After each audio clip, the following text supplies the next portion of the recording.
Donald J. Trump waa madaxweynihii 45aad ee soo mara dalweynaha Mareykanka. Wuxuu caan ku noqday ganacsigiisa u gaarka ah ee buunbuuninta ay u sameeyaan TV-yada Mareykanka. Trump wuxuu ku dhashay 14 Juun 1946 magaalada New York City ee waddanka Mareykanka. Wuxuu ka soo qalin jebiyay The Wharton School 1968. Wuxuu bartay cilmiga dhaqaalaha. Trump wuxuu la soo shaqeeyay in badan aabihii oo ahaa ganacsade guul badan ka soo hooyay ganacsigiisa.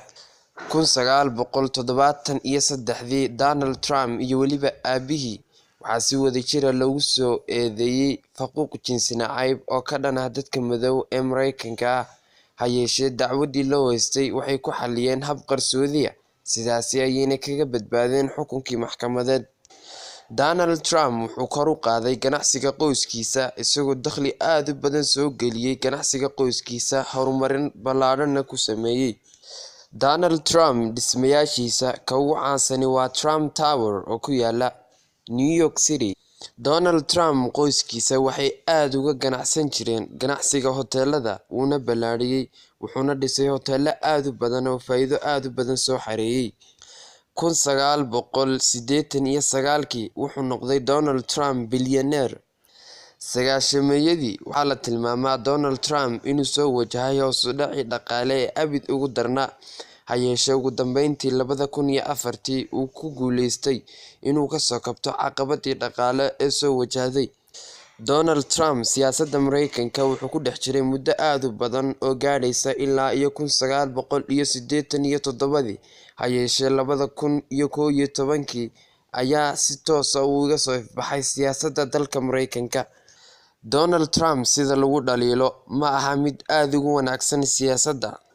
Waxaa la tilmaamaa gacantiisa midig ama qofka siyaasaddiisa ku kala wada inuu yahay wiilka qaba gabadhiisa Ivanka oo lagu magacaabo Jared Kushner, oo la yiraahdo waa wiilka ama qofka keliya ee kala wada sirta isla markaasina og wax walba uu Donald Trump qabanayo uuna kala tashto.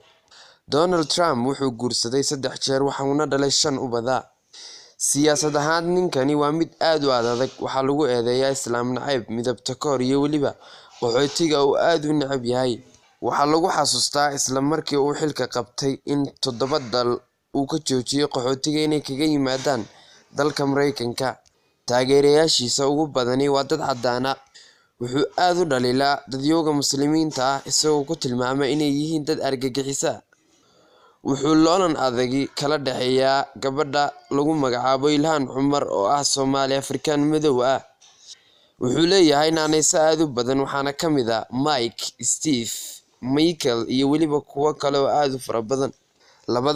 2011 ayay ahayd markii uu qabtay khudbadiisii ugu horeysay ee lagu bartay Donald Trump qofka uu yahay.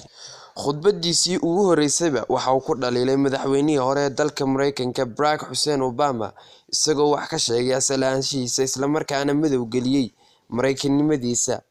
2015 waxaa si rasmi ah loogu doortay musharaxa madaxweynenimo oo xisbiga Republican-ka uu ka mid ahaa ilaa 1987, isagoo ballan qaaday haddii la doorto inuu wax ka qaban doono qaxootiga, shaqo la'aanta iyo sidoo kale inuu ka dhisi doono derbi weyn xuduudda uu la wadaago Mareykanku dalka Mexico.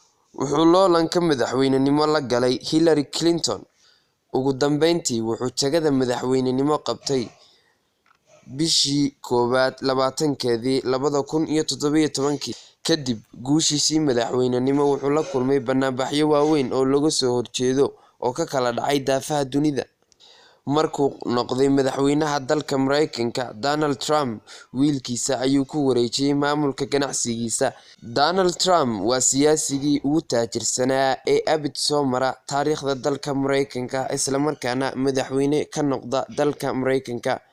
Daawadayaal, waxaynu intaa kusoo gabagabayn doonaa barnaamijkeenii gaarka ahaa aynu ku eegaynay madaxweynaha hadda xilka haya ee dalka Mareykanka Donald Trump. Intaynu ku kulmi doono barnaamijka xiga. Salaamu Allaahi calaykum waraxmatuhu wabarakaatuh.